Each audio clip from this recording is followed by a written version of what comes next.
Hello friends, welcome again to another one of our chapters on our day today. As you can see, this table today beautifully set up. We're going to be talking about manners and about what you do and what you don't do when you're at a table.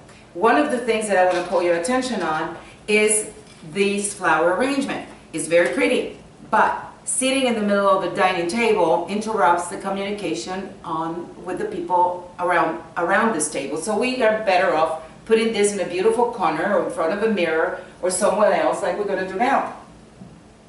Something else that you can see in the table that doesn't look right is this huge candle. It's an aromatic candle. It's beautiful. The aroma probably perfect for a bathroom or a big area where we want to just change the environment a little bit. But in a dinner table, it will interrupt the smells that the host has tried and worked very hard for. So it's not the place for it either. This is another element that you can see was surplus and not adequate for this beautiful table.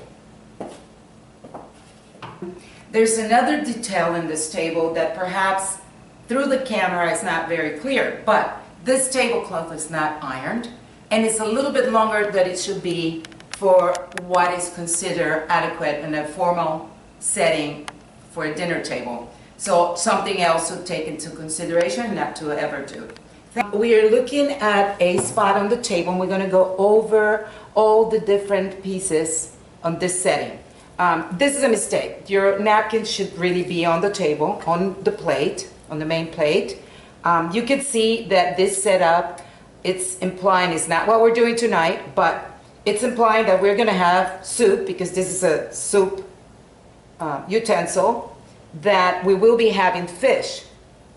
The fish fork is quite distinctive. You will always find that it has a little indenture in the center. So is the knife. It's a very peculiar looking knife, so that's always an indication of that being the fish knife. This other spoon will tell you when you sit at a table that you probably are going to be having some form of pasta, because it's traditional that many pastas, as they're in their country of origin, they're eaten with a fork and a spoon. So that makes you assume that you'll be having some pasta with your meal, and then obviously you have your regular fork and knife. The two pieces up here are your dessert pieces. This plate will be either for bread, sometimes it can be larger, it could be for salad. And you can see the glasses, beautiful glasses. You will always have a glass for water, a glass for wine, and this small one will be for a liqueur after dinner. You can sometimes, in a more formal setting, even have an extra glass, which will be for your white wine. But this is the basic setup, and a very nice one indeed. Provecho. Buen provecho a todas. We're going to go over a few very basic manners when you're at the table. She's using her napkin in a way that is not correct. It doesn't even look nice. So please, just put your napkin in your lap. Never do this. Chewing with your mouth open. Wow, who wants to look at somebody else's mouth? That's something you definitely not want to do. Something else here, playing with all your cutlery at the table. Makes a lot of noise. You don't point it at other people to make a point on your conversation. So this is it's very simple, but these three things: your napkin, please, goes on your lap. No one wants to look at your mouth and what you have in it. And your elbow. And don't use your elbows at the table, and don't play with your cutlery. Only use the utensil that you're supposed to be using with that dish. Also, don't bend, as I did, and put your face near the dish. Correct.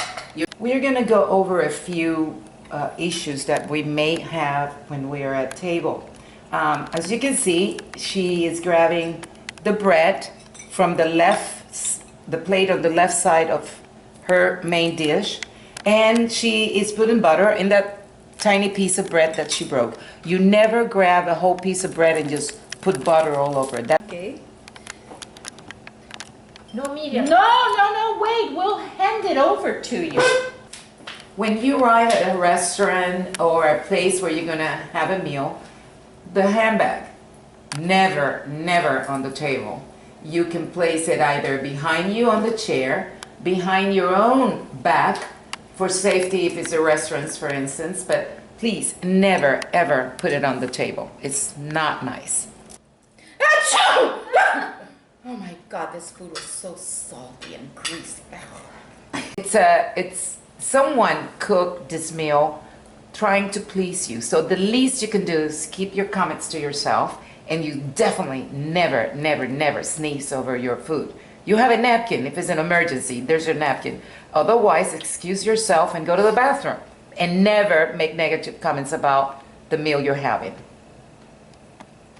When you are having dinner, if you're done, you're done. Please don't play with your food. It's very distracting to the other guests. Once you're done, place your fork and knife in an angle close together that indicates that you're done. When we are eating, let's not do that. She will show us the right way to do it. Every meal and every ethnic type of meal as well has a way to eat it. Sometimes we don't know, we've never been in that country or we've never had a meal in that kind of restaurant. She has a Mexican taco there. You are allowed to eat that with your hands. Your meat, on the other hand, like she has there, you cut it with your fork and knife. Your potatoes.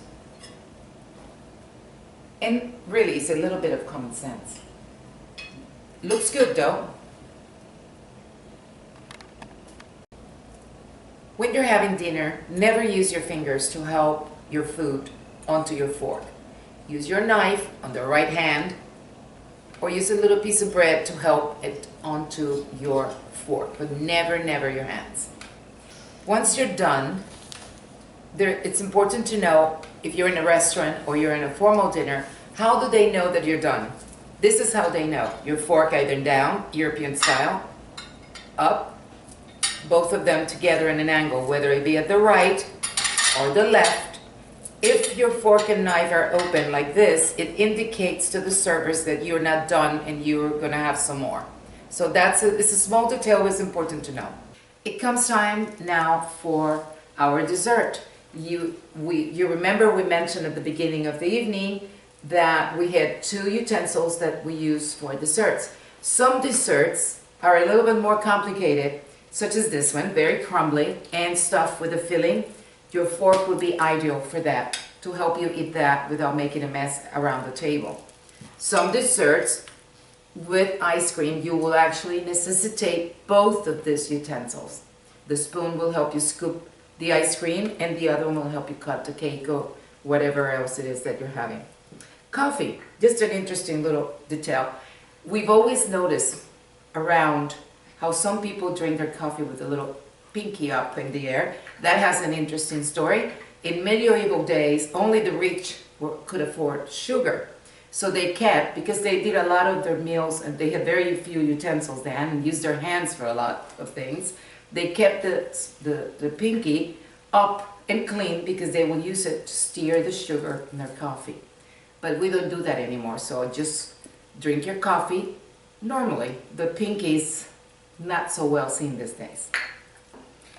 You recall that one of our glasses at the table was the smallest of them all for the Plus Cafe or liqueur. So don't be confused if the meal is ended and the host brings out a platter with some assorted bottles. They're probably going to be sweet liqueurs that are what we call Plus Cafes or after dinner drinks. This is what your small glass will be used for. Another couple of little details in closing. Your liqueur. You hold the glass by the stem. If you are offered a brandy, because brandy is a drink that benefits from warming the glass, then you can hold it this way to help the aromas of the liquid permeate your nose. So you hold your cup, like glass, like that.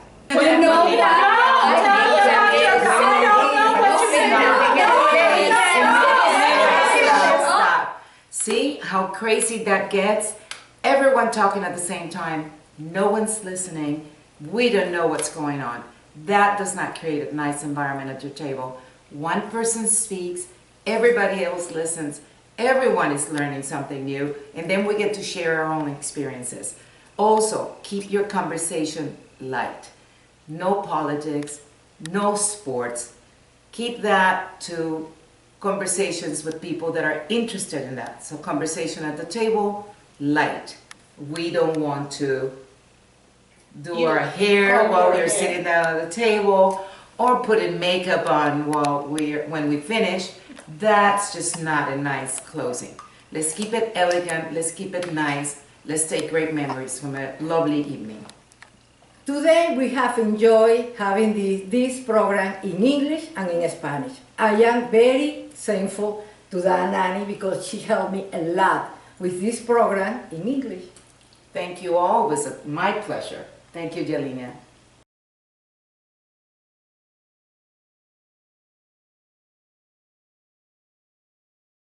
We have enjoyed a lot. We hope that you enjoyed too.